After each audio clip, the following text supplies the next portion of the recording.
The blood on the hotel mirror wasn't hers, but the warning written in it was, "Get out while you still can." Rachel Carter stood frozen in the doorway of room 304, her camera bag slipping from her shoulder. The salt-thick air of San Diego's coastline mixed with something metallic, something wrong. The ceiling fan rotated with a lazy, hypnotic rhythm, casting spinning shadows across crimson letters that dripped toward the sink. She'd been a journalist for 11 years. War zones, corruption rings, government scandals that ended careers. But this felt different. Her assignment was simple: cover the disappearance of Lieutenant Commander David Morrison, a decorated naval officer who'd vanished from Naval Base San Diego 3 weeks ago. The story should have been straightforward: family press conference, official statements, maybe some conspiracy theories from Reddit forums. Instead, she'd found a ghost. The hotel manager, a nervous man named Mike with sweat beading on his upper lip, hovered behind her. "Miss Carter, I cleaned this room myself yesterday. There was nothing. Who has access to this floor?" Her voice cut through his stammering like a blade. "Only guests and staff, but the security footage from last night is corrupted." Of course it was. Rachel pulled out her phone, photographing the mirror from multiple angles. The blood was fresh enough to still glisten under the fluorescent lights. Whoever left this message knew exactly where she was staying, knew her room number, knew she was getting too close. But close to what? 72 hours earlier. The Morrison family estate sprawled across 3 acres in La Jolla, a monument to old money, military prestige, and the kind of influence that didn't advertise itself on billboards. Stone walls, manicured gardens, security cameras disguised as decorative light fixtures. Rachel had arrived in her usual uniform: practical jeans, a loose blouse, minimal makeup, worn Converse. She looked like what she was: a mid-level journalist from a newspaper that still believed in investigative reporting, even if it barely paid the bills. The woman who answered the gate intercom sounded bored. "Deliveries use the side entrance." "I'm not a delivery. I'm Rachel Carter from the San Diego Tribune. I have an appointment with Mrs. Morrison." A long pause. Then, with audible disdain, "Use the side entrance anyway." The side entrance led through the service area, a deliberate humiliation that Rachel had experienced dozens of times before. Rich families loved reminding journalists of their place in the hierarchy. She didn't react, never did. That was her advantage. People underestimated the quiet ones. Inside, the house was a cathedral of marble and imported furniture. Family photographs lined the hallways. Lieutenant Commander Morrison in his dress whites, shaking hands with admirals and senators. His son, Captain James Morrison, in tactical gear somewhere in Afghanistan. His daughter, Lieutenant Sarah Morrison, receiving a commendation, a military dynasty. But something was off about the photographs. Rachel couldn't quite place it, but the arrangement felt curated, rehearsed. "You're the journalist." The voice came from the top of the grand staircase. Captain James Morrison descended with the casual arrogance of someone who'd never been told no in his entire life. 35, maybe. Handsome in that polished Abercrombie catalog way. His civilian clothes probably cost more than Rachel's monthly rent. "Captain Morrison." She extended her hand. He looked at it like she'd offered him something diseased. "My mother isn't available. This interview is a waste of everyone's time.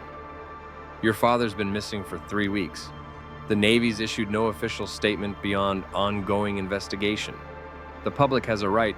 "The public," he sneered, "has a right to whatever the DoD decides they can handle. You people are vultures." Rachel had heard variations of this speech before. She waited, her expression neutral, her notepad ready. James stepped closer, invading her space. "Let me make this crystal clear, Miss Carter. My father's disappearance is a classified naval matter. If you print anything at all, that compromises operational security, I will personally ensure your career ends. Do you understand?" "I understand that you're afraid of what I might find." His jaw tightened. For a moment, she saw something flicker behind his eyes. Not anger, but fear, real, raw fear. Then his sister appeared in the doorway behind him. Lieutenant Sarah Morrison, younger than her brother, with the same aristocratic features but sharper eyes. She wore civilian clothes too, but carried herself like she was still in uniform. "James, don't be a dick." Sarah's voice was cool, measured. She turned to Rachel. "My brother forgets that controlling the narrative doesn't make the story go away. Come on, let's talk." Sarah's study was different from the rest of the house.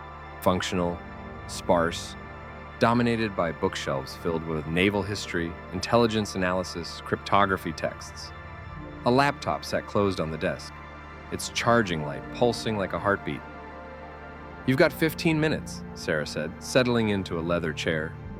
Rachel pulled out her recorder. "Tell me about the last time you saw your father." 3 weeks ago. Sunday evening. He said he was going to the base for a routine inspection. He never came home. Did he seem anxious? Distracted? No. Too quick. Too rehearsed. Rachel changed tactics. "Your father's service record shows 3 deployments to the Persian Gulf, 2 joint operations with SEAL Team 7, and a Navy cross for actions during the 2011 Abbottabad raid. A man like that doesn't just disappear." Sarah's expression didn't change. "Men like that are exactly the ones who disappear, Miss Carter. The ocean takes everyone eventually." "Is that what you think happened? He fell overboard?" "I think my father served his country for 30 years. He's earned the right to privacy in his final mystery." Final mystery. An interesting choice of words. As if Sarah already knew he was dead. Rachel leaned forward. "What if I told you I have bank records showing large transfers from an offshore account in the Caymans registered under a false name? Transfers that continued after your father's disappearance?" It was a bluff. She had no such records yet. But Sarah's reaction told her everything. The lieutenant's hand moved to her phone, hovering there for just a fraction of a second before she regained control. "I think this interview is over. One more question." Rachel stood, shouldering her bag. 20 years ago, there was an incident involving a Los Angeles-class submarine off the coast of Yemen, Operation Silent Watch. 3 officers died.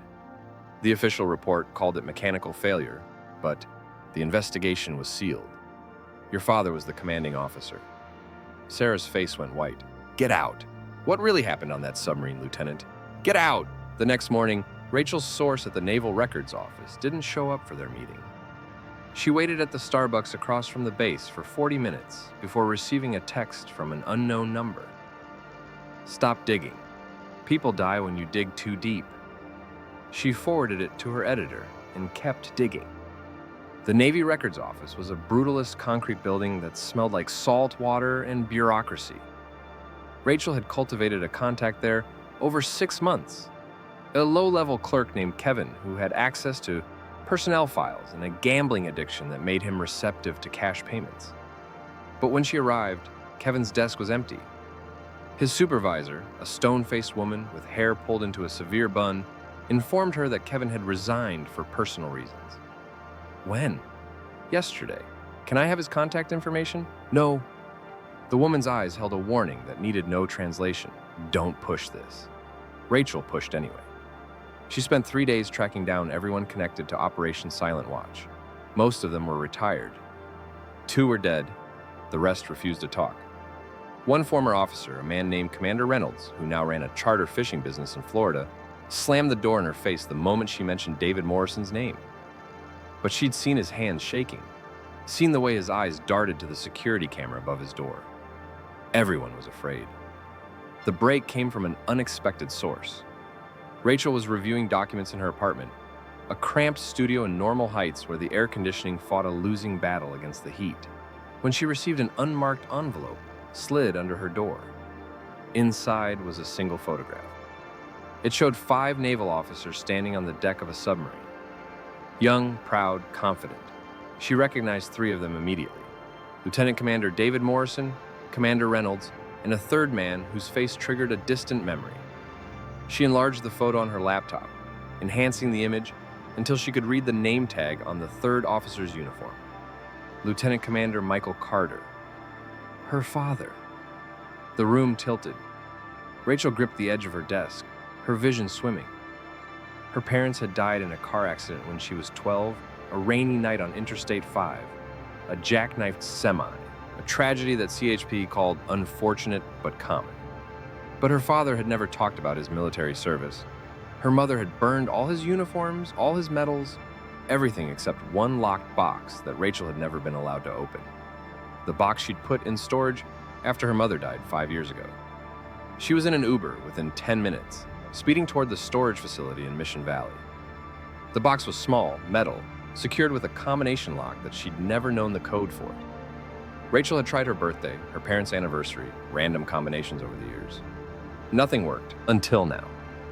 She tried the date of Operation Silent Watch, March 19, 2004. The lock clicked open. Inside was a USB drive, a handwritten letter, and a military identification card that showed her father with the rank of lieutenant commander, 3 ranks higher than she'd ever known. The letter was addressed to her. My dearest Rachel, if you're reading this, it means I'm gone and you've started asking the questions I hoped you never would. I'm sorry. I'm sorry for the secrets, for the lies, for the danger I've put you in by simply being your father. Operation Silent Watch was supposed to be a routine surveillance mission. We were monitoring an underwater weapons cache being smuggled by a terrorist network with ties to foreign intelligence.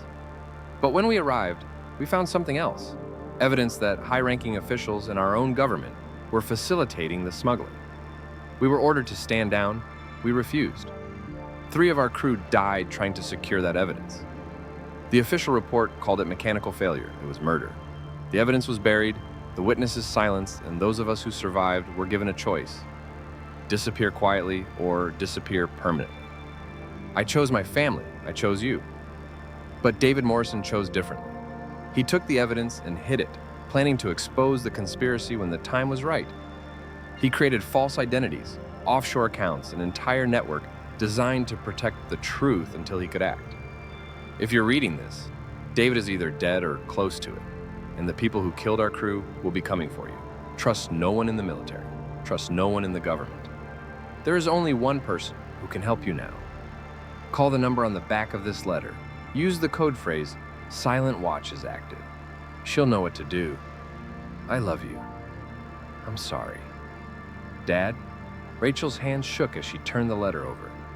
A phone number was written in her father's precise handwriting, along with a name: Rear Admiral Catherine Williams, Naval Intelligence. The USB drive contained 20 years of evidence. Encrypted files detailing weapons smuggling operations, financial records linking government officials to terrorist networks, communication logs proving the cover-up.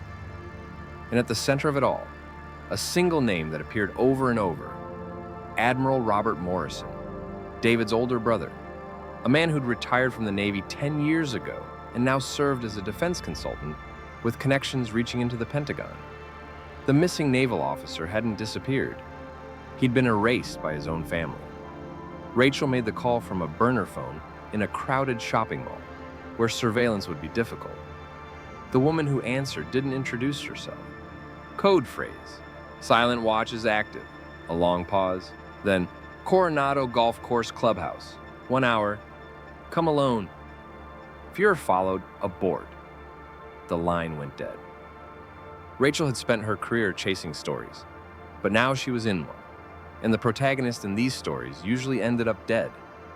The Coronado Golf Course Clubhouse was an old Spanish colonial building with ocean views and the kind of security that screened for weapons and social status in equal measure. Rachel gave a fake name at the entrance, was waved through, and found herself on a patio where ceiling fans rotated lazily overhead. Rear Admiral Catherine Williams sat alone at a corner table, wearing civilian clothes but radiating authority that no uniform could enhance.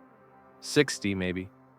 Silver-haired, eyes that had seen men break under interrogation and never forgot a face. She didn't stand when Rachel approached. Sit. Rachel sat. Your father was my best operative, Catherine said without preamble.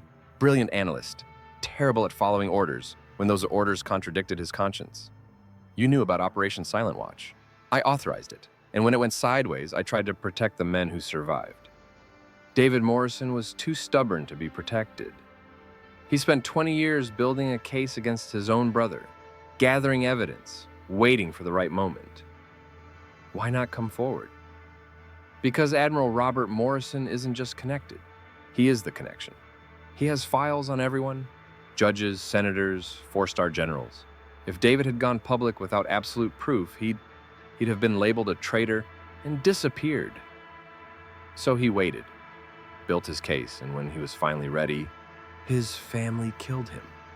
Catherine's expression was carved from stone. We don't have a body, but yes, his son, Captain James, likely carried out the execution on his uncle's orders. Clean, professional, no trace. Rachel felt sick. And Lieutenant Sarah? Complicated. She's been feeding information to my office for 6 months. She loved her father, but she also knows what her family has become. She's walking a very dangerous line.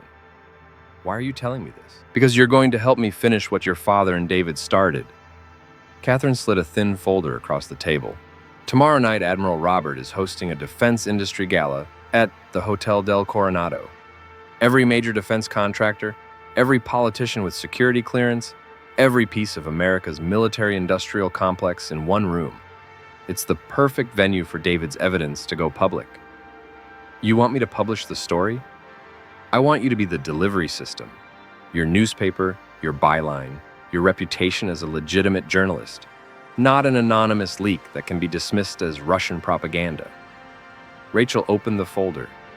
Inside were gala credentials, a USB drive with David's complete evidence file, and a press pass that granted her access to the event. What about James Morrison? When he realizes what I'm doing, he'll try to kill you, Catherine said matter-of-factly, which is why I'll have a SEAL team in position. But you'll be exposed for approximately 4 minutes between the moment you transmit the files and the moment my people can extract you. 4 minutes where you're the most important and most vulnerable person in that room. Why me? You could assign this to a CIA operative, because the story needs to be told by a journalist, not a spook. It needs to have credibility, and because Catherine's expression softened almost imperceptibly. Your father died protecting this truth. You deserve to be the one who finally reveals it.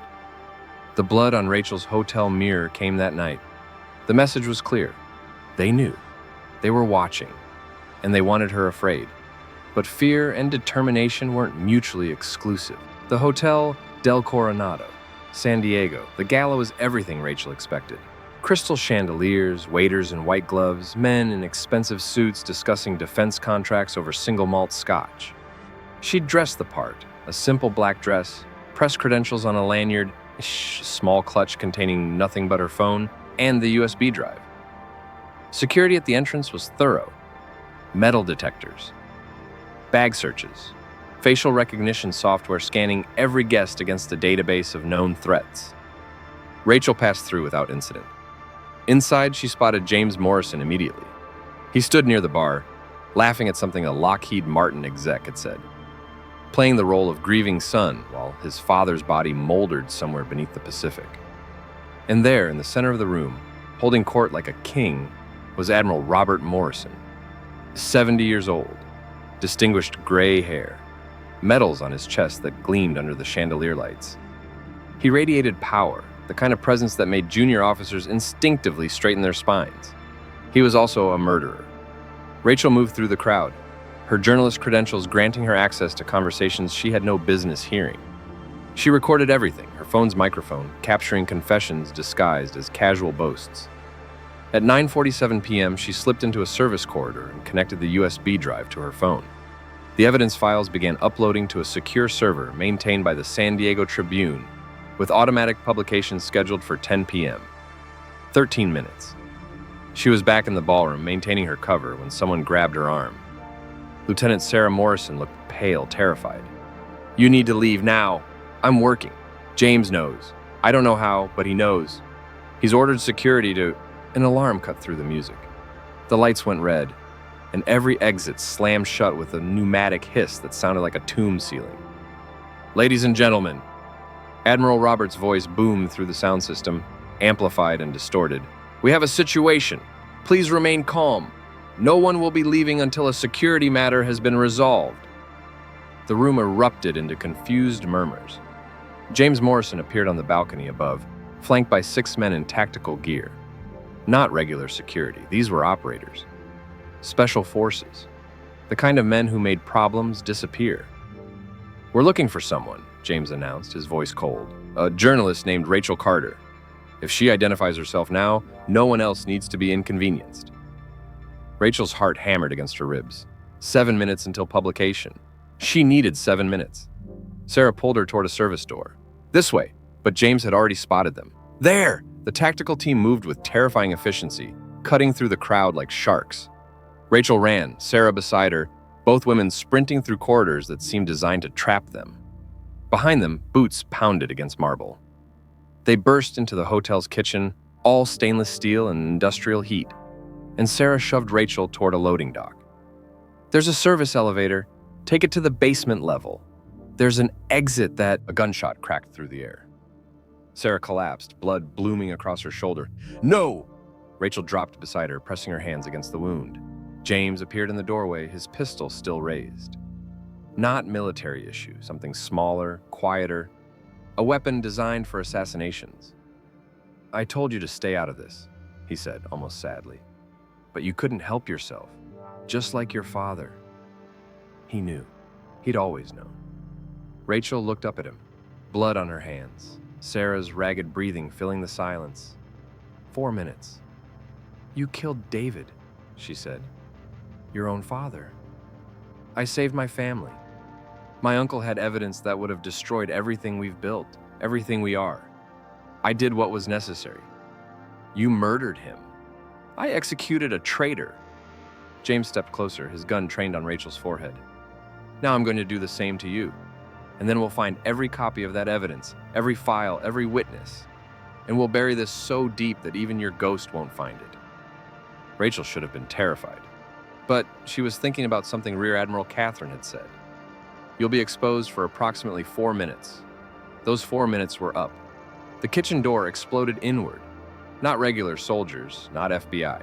SEAL Team 3, 12 operators in full tactical gear, equipped with HK-46s and moving with the precision of men who'd trained for this exact scenario. They cleared the room in seconds, disarming James before he could even pivot.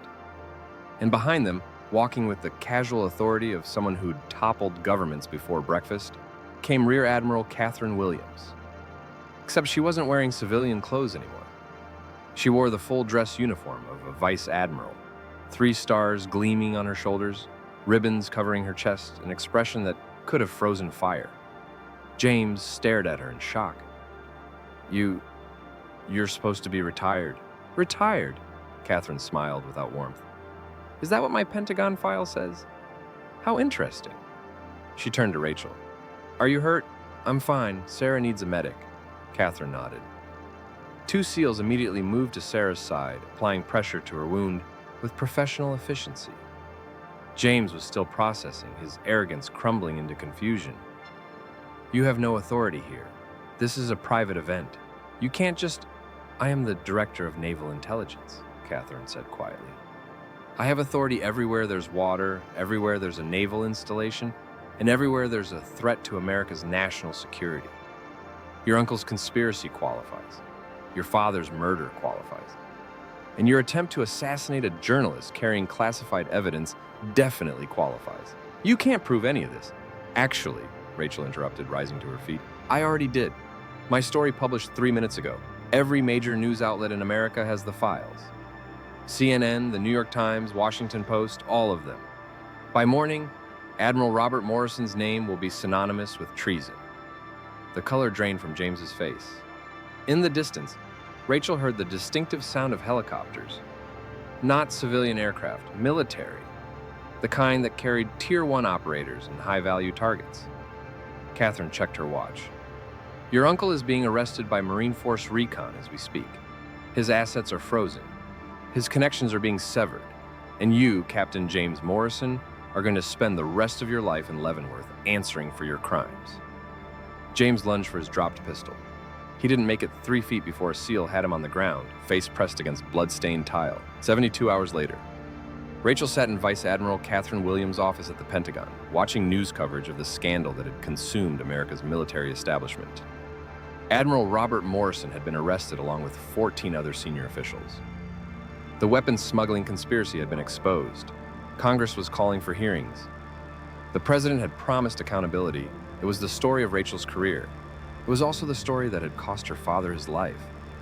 Your parents would be proud, Catherine said, pouring coffee with the same precision she probably applied to military operations. They'd be alive if they'd stayed quiet. Perhaps, but silence has a cost too. Your father understood that. So did David. Catherine set down the coffee pot. Lieutenant Sarah Morrison will recover, by the way, and she'll testify against her brother and uncle. She's braver than both of them combined. What happens to James? Court-martial, closed proceedings, but the evidence is overwhelming. He'll be convicted. Rachel nodded slowly. Justice, but not the public kind. There's something else, Catherine added. She slid a folder across the desk. Official DoD letterhead. TOPSECRET stamps. Your father's service record. The complete version. He wasn't just a naval officer, Rachel. He was naval intelligence. One of my best operatives for 15 years. He had security clearance that would make most generals jealous. Rachel opened the folder, reading commendations for operations she'd never heard of. In places she didn't know her father had traveled. Why are you showing me this? Because you have his skills, his instincts, his commitment to the truth. Catherine leaned forward.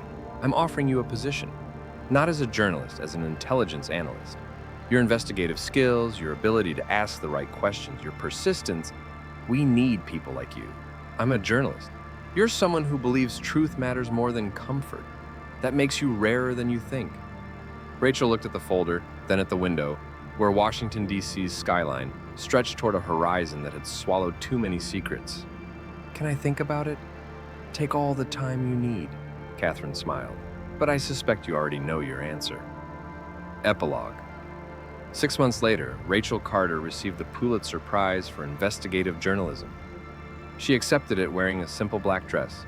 Her speech brief and focused on her father, on David Morrison, on the importance of accountability. She didn't mention that she'd resigned from the San Diego Tribune the previous week. She didn't mention her new position at Naval Intelligence. And she especially didn't mention the classified files now sitting in her secure Pentagon office, detailing another weapons smuggling operation, another conspiracy, another secret that didn't want to stay buried. Some truths required journalists to expose them. Others required something more. Rachel Carter, it turned out, was qualified for both.